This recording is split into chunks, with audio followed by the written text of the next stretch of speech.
네, 배드민턴 여제 안세영 선수의 작심 발언 후폭풍 오늘도 이어지고 있습니다. 문체부가 조사에 착수하면서 여러 가지 제보가 들어가고 있다고 어제 저희가 소개해드렸죠.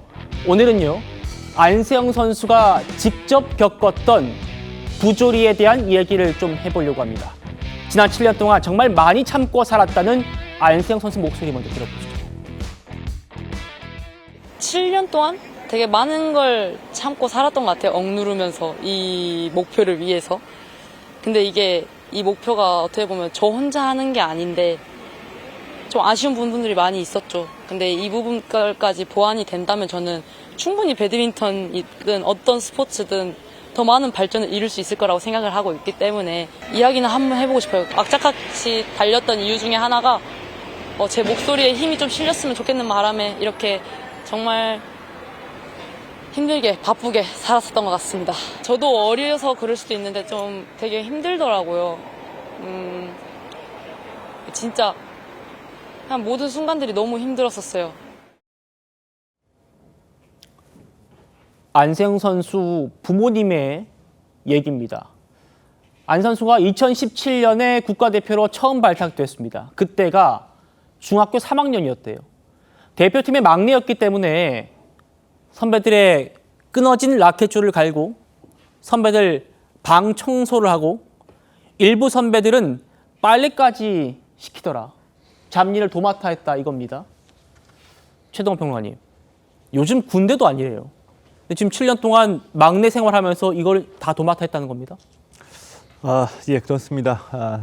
사실 예전에는 운동하는 선수들 세계에서는 이렇게 후배가 선배들에게 잡일을 도와주는 것이 당연시 됐었습니다. 그리고 뭐 야구나 이 농구 같은 단체 운동에서는 이 후배들이 먼저 훈련장에 나와서 이 운동장을 훈련할 수 있게 미리 준비해놓고 이런 것이 일종의 운동 세계의 그 예의였었는데요. 네.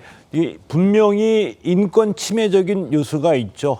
이 후배들이 선배들의 뒷바라지를 해주면서 이 빨래나 청소 같은 것들을 담당하는 것이 인권 침해적인 요소도 있고, 이게 위계 질서라는 말로 포장은 되지만 이 훈련의 효율성도 떨어지기 때문에 이게 예. 지적이 돼가지고 계속해서 이 개선을 요구했고요. 개선되어지는 와중에 있는데, 이번에 이 배드민턴 대표팀에서 내부 생활에서 벌어졌던 이런 인권 침해가 또다시 안세영 선수로부터 지적이 되었던 겁니다. 자, 놀라운 점은 이 코치진, 대표팀의 코치진도 이거 알고 있었던 상황이 드러났는데요. 예. 그러면서도 이 개선의 의지를 보이지 않았던 점이 더 놀랍기도 합니다. 그러니까요. 지금 최 평론가님 말씀하신 것처럼 대표팀 코칭 스태프가 이 얘기를 알고 있었던 걸로 보여요. 그러니까 안세영 씨 부모님이 대표팀에 이런 것 좀 고쳐달라고 얘기를 하니까 이런 대답을 받았다는 거예요. 저는 감히 가관이다라고 표현하겠습니다. 오래된 관습인 만큼 당장 이런 문제들을 해결할 수는 없다. 점진적으로 고쳐나가야겠다. 송영훈 대변인님. 그러니까 뭐 선배들을 위해서 뭐 미리 준비하고 이런 건 할 수 있다고 봅니다. 저도 후배가 있고 선배가 있으니까요. 그런데 뭐 빨래하고 뭐 선배들 라켓 갈아주고 이런 거는 관습이 아니라 악습이라고 해야 되지 않습니까?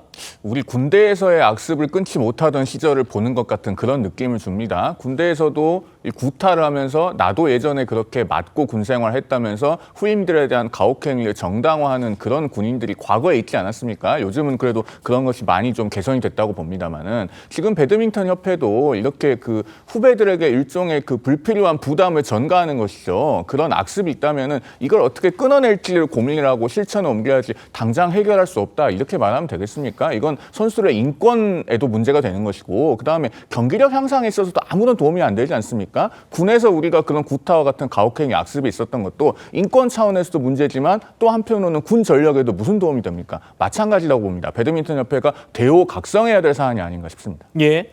안세영 선수 어머니는요. 선수 생활에 대해서 작년에 이렇게 말한 적이 있더라고요. 들어보시죠. 빡세게 돌아간다고 하잖아요. 옛날 그 프로그램처럼 새벽, 오전, 오후, 야간 이게 다 돌아가고 주말에도 못 나오고 휴가도 없이 풀로 돌았었거든요.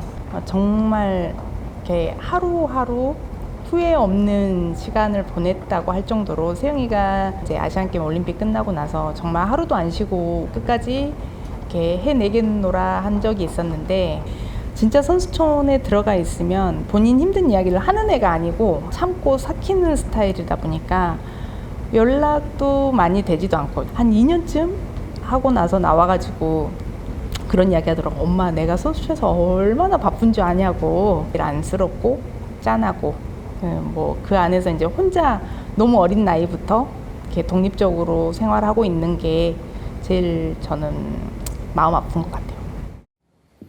중3 때부터 대표팀 생활하면서 딸이 고생하는 모습을 봐온 이 부모님이 참다 보다 못하고 지난 2월에 협회 관계자들을 만나서 7가지 요구를 했다고 합니다. 홍정선 기자님, 이런 요구를 하는 거예요?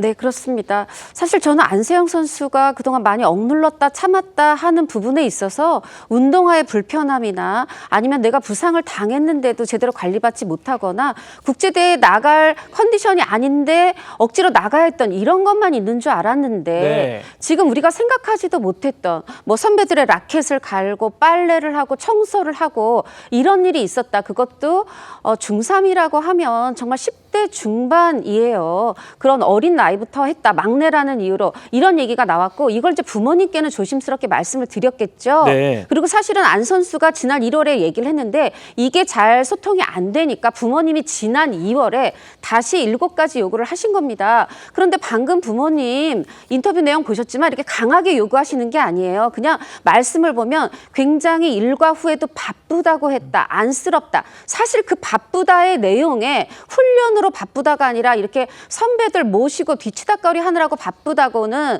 이런 인터뷰를 보면서도 저도 상상을 못했는데 네. 지금 나온 거 보신 것처럼 사실 뭐 그렇게 이걸 무리하다고 할 수 있을지 모르겠습니다만 7가지 요구 들어보시면 이렇습니다.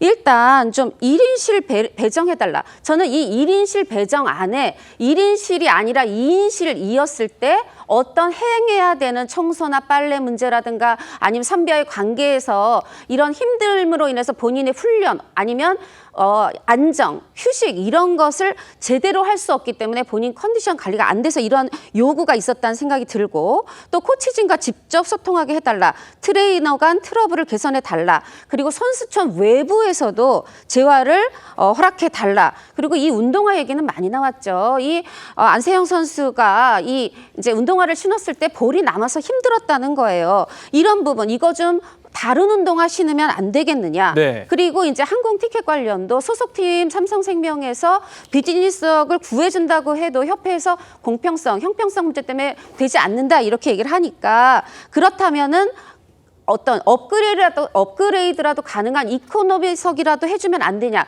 이런 식의 어떻게 보면 지금 이게 황제 무슨 욕을 하는 게 아니라 최상의 컨디션으로 경기하고 싶다. 좋은 컨디션으로 훈련에 집중하고 싶다. 이러한 희망이 담긴 요구들이라고 생각이 됩니다. 그러니까요.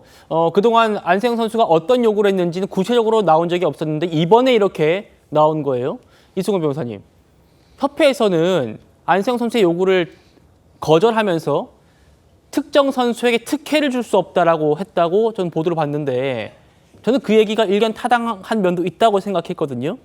그런데 지금 다시 한번 보여주세요. 안세영 선수 쪽 요구를 보면 이게 특혜인가?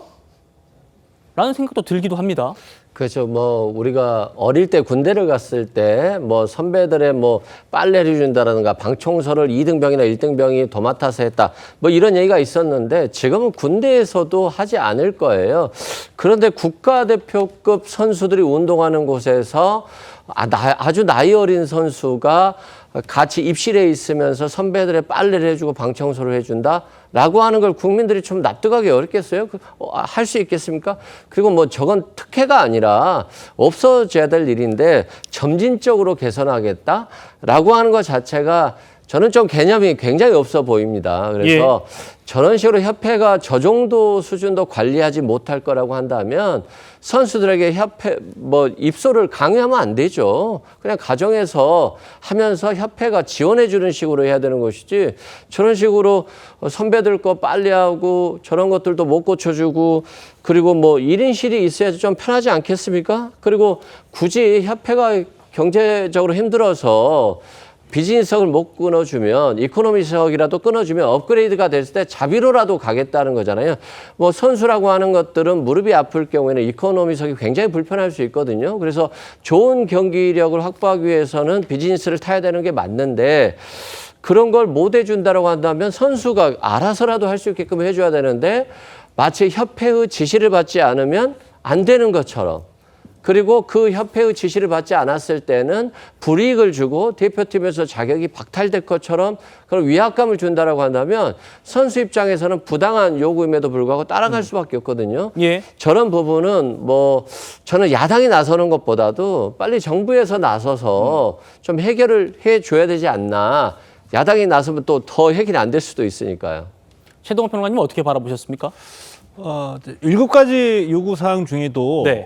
이외의 것들도 놀라운 요구가 하나 있었거든요. 뭐냐면은 일과 후에 이 휴식을 보장해달라는 얘기도 있었다고 제가 보도를 봤습니다. 근데 참 군대에서나 이런 얘기 했었었는데 이 배드민턴 대표팀에서 이런 얘기 나왔다는 게 놀랍기도 하죠. 네. 7가지 사항 중에 이제 비즈니스석은 이미 논란이 됐었죠. 그렇습니다. 근데 이 배드민턴 협회의 이제 해명으로는 이제 특정 선수에게만 비즈니스석을 제공할 수는 없다. 이제 각자가 자비로 업그레이드 할 사람은 업그레이드를 해라라고 해서 이제 이 안세영 선수는 이 비즈니스석을 이용한 것을 알려줬는데요.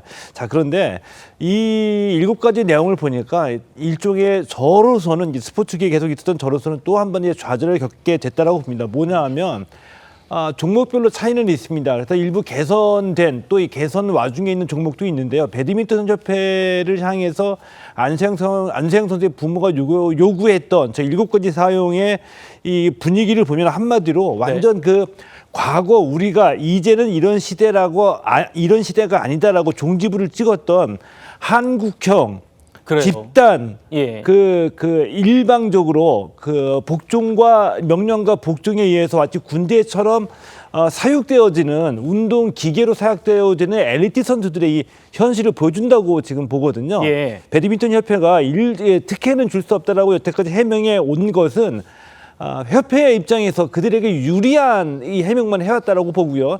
이번에 이 안세영 선수의 부모가 요구했던 7가지가 밝혀지면서 배드민턴 협회의 그 속사정이 아직도 이제 구시대적으로 명령하면 지켜야지 되고 단체를 위해서 개인이 희생해야지 되고 군대식으로 완전 선수들이 운동 기계로 만들어 온 메달 따는 기계로 인식하고 있지 않나 이런 생각이 들기도 합니다. 김영주 의원님. 네. 지금 최 평론가님 말씀처럼요. 배드민턴 협회 운영 지침에 이런 게 있었습니다. 선수는 지도자의 지시와 명령에 복종해야 한다. 이게 논란이었는데 알고 봤더니 상급단체죠. 대한체육회에서는 이게 이미 3년 전에 없어진 규정이라는 거예요. 네, 그렇습니다. 지금 이미 대한체육회에서도 물론 논란이 되어서 없어진 부분을 계속적으로 하고요. 그것이 단순히 어떤 지도자의 지시, 건의의 문제만 아니라 지금 특히 배드민턴 협회는 전문가협회와 아마추어협회가 결합되면서 사실은 지도부가 갖고 있는 전문성이라고 하는 권위에 있어서도 흔들리고 있거든요.